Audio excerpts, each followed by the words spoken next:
Nobody tells you this, but the version of you that keeps self-sabotaging isn't weak. It's terrified. And there's a difference. Weakness gives up. Terror fights back. And right now, some part of your brain is fighting back against the very life you're trying to build. Not because you're broken, not because you don't want it badly enough, but because your nervous system has been running a protection program so old, so deeply embedded, that it genuinely cannot tell the difference between danger and growth. And until you understand exactly what that program is doing inside you, every strategy you try, every habit you build, every fresh start you attempt will quietly collapse from the inside out.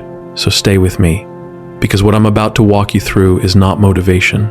It's not a pep talk. It's the actual mechanism behind why intelligent, self-aware people stay stuck. And once you see it, you cannot unsee it. Let's start with something most people never examine. You don't just think with your mind. You think with your history. Every experience you've had, every rejection, every moment someone dismissed you, every time you tried and failed publicly, every relationship that ended without explanation, your brain cataloged all of it, not to hurt you, to protect you. Your brain built a prediction model based on your past, and it uses that model to forecast your future. The problem is that model was built by a younger version of you, in a different environment, with far fewer resources than you have now. But the brain doesn't automatically update the model just because your circumstances changed. It keeps running the old code. An old code in a new life creates glitches you can't explain. You find yourself hesitating before opportunities that genuinely excite you.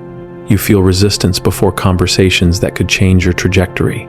You experience a strange guilt when things start going well. That's not weakness. That's an outdated operating system interpreting new data through old filters. Here is where it gets precise. The brain has one non-negotiable priority: not your happiness, not your success, not your relationships, survival. Specifically, it prioritizes the avoidance of outcomes it has previously labeled as threatening. And threatening doesn't mean physically dangerous in the modern world. It means socially dangerous, emotionally dangerous, identity dangerous. If you once got hurt by trusting someone, your brain flags vulnerability as a threat. If you once failed publicly and experienced shame, your brain flags visibility as a threat. If you once gave everything to a goal and lost it, your brain flags full commitment as a threat. So now every time you move toward trust, visibility, or full commitment, your brain pulls the emergency brake. And you experience that emergency brake as procrastination, self-doubt, sudden exhaustion, or the quiet but persistent feeling that you should wait just a little longer before going all in. That waiting feeling is not wisdom. It's your survival system running interference. And here's the part that makes this so difficult to spot. Your brain doesn't announce what it's doing. It doesn't say, "I am now blocking your progress because I detected a pattern that resembles a previous painful experience." Instead, it translates the block into thoughts that sound completely rational. Thoughts like, "I'm not ready yet. The timing isn't right. What if I invest everything and it still doesn't work? Maybe I should research a little more before I start." These thoughts feel like careful consideration. They feel like emotional intelligence. But often they are sophisticated protection strategies dressed up as logic. Your mind has learned to present fear in a costume that your conscious self will accept without question. That distinction matters more than almost anything else you could understand about yourself. Think about the last time you were on the edge of something real, a conversation you kept postponing, a decision you circled for weeks without making, a version of yourself you kept almost stepping into but somehow never quite reached. What did the hesitation feel like? If you're honest, it probably didn't feel like fear. It felt like practicality. It felt like you were being careful, responsible, strategic. But underneath that careful, responsible feeling, something else was happening. Your nervous system had activated. Your body had gone into a low-grade alert state. And your mind, trying to justify that physical alertness, began generating reasons to pause, reasons to wait, reasons why now was not quite the right moment. The body fires first. The story comes second. Most people never realize that sequence. They think the thoughts caused the hesitation. But the hesitation came first, in the body, in the nervous system, in the prediction model built from old experiences. The thoughts just arrived afterward to explain a feeling that was already there. Understanding that sequence is where real change begins, not in motivation, not in discipline, in the body's relationship with uncertainty. Here's what neuroscience actually shows us about this. When the brain encounters an unfamiliar situation, it runs a rapid unconscious comparison. It checks the new situation against stored patterns. If the new situation resembles something that previously resulted in pain, loss, or social threat, then it is considered a new situation. The brain generates a stress response before your conscious mind has even processed what's happening. Cortisol and adrenaline enter the bloodstream. The prefrontal cortex, the part responsible for long-term thinking, strategic planning, and emotional regulation, partially disengages. And the older, more reactive part of the brain takes temporary control. You don't decide to go into that state. It happens to you. And then you live out the consequences of decisions made from that state and wonder later why you held back again. The people who consistently move forward are not braver than you. They are not more talented.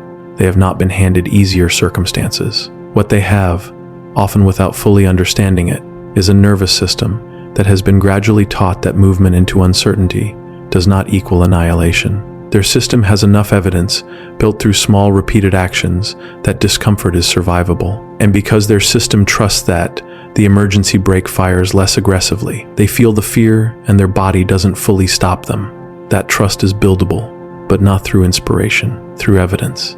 Every time you do the thing your brain labeled dangerous and you survive it, you deposit a piece of new data into your prediction model. The conversation happened and you didn't collapse. The risk was taken, and even if it didn't go perfectly, you adapted. The boundary was set and the relationship didn't end. Every one of those moments quietly updates the model, not dramatically, not overnight, but cumulatively. The brain begins recalculating its threat assessment, and the emergency brake becomes less sensitive. The hesitation window shortens. The gap between impulse and action closes. This is not a metaphor. This is how the nervous system actually learns safety, through accumulated experience, not through a single breakthrough moment. The problem is most people are waiting for the breakthrough, the lightning bolt, the day they finally feel ready. But readiness is not a feeling that arrives before action. Readiness is a feeling that emerges through action. You do not feel ready and then move. You move imperfectly, incompletely, with the fear still present, and readiness grows in the aftermath. Let's go deeper, because there's a layer here that most content never reaches. A significant portion of your self-sabotage is not actually about the goal. It's about the identity shift required to reach the goal. Your brain is not just protecting you from failure. It's protecting you from becoming someone your current system does not recognize. Because identity change is neurologically destabilizing, the brain has an image of who you are. That image is built from years of pattern, behavior, environment, and feedback. When you start consistently acting in ways that contradict that image, the brain generates friction, not because the new version is worse, but because the new version is unfamiliar. And the brain defaults to familiar, not optimal. This is why people who grew up surrounded by struggle sometimes unconsciously derail their own success the moment it becomes real, not because they don't deserve it, but because their nervous system has no established template for being the person who has it. The new reality feels unsafe not because it's bad, but because it's unknown, and the brain treats unknown as unverified, and unverified is potentially dangerous. So what do you actually do with this? You stop trying to eliminate the fear, and you start having conversations with it. Not poetic conversations, specific ones. When you feel the resistance, when the procrastination appears, when the exhaustion arrives right before an important step forward, you ask one question: what is my brain trying to protect me from right now? Not with judgment, with genuine curiosity. Because the answer usually isn't, I'm afraid of failing. It's more precise than that. I'm afraid of being seen trying and still not being enough. I'm afraid of what changes in my relationships if I actually become successful. I'm afraid of the version of me who no longer needs the struggle as an identity. Those precise answers are workable. Vague fear is paralyzing. Named fear is navigable. And then you make a different kind of agreement with yourself. Not, I will feel no fear before I act, but I will act in the presence of fear, in small enough increments that my nervous system can track the safety of each step. You are not trying to convince your brain through argument. You are retraining it through experience. Structure matters here in ways people underestimate. The brain calms down when it has a defined container. Ambiguity fuels rumination. Clarity reduces it. So you write the decision down. You name the specific action. You give it a time. Not to be rigid, but to close the open loop that your brain keeps reopening every time it senses unresolved uncertainty. An unscheduled intention stays in the threat queue. A written, specific commitment signals to the nervous system that the processing is complete. You don't need to think about it constantly anymore. It has a place. It has a time. The alarm can stand down. There's one more thing. You are not the same person who built the original protection program. You have more resources now, more perspective, more evidence of your own capability than your brain has fully updated for. The system running your hesitation was built by someone who had fewer tools, fewer experiences, fewer examples of their own resilience. That system is not wrong for having been built. It was built with good intentions by a brain doing its best with limited data.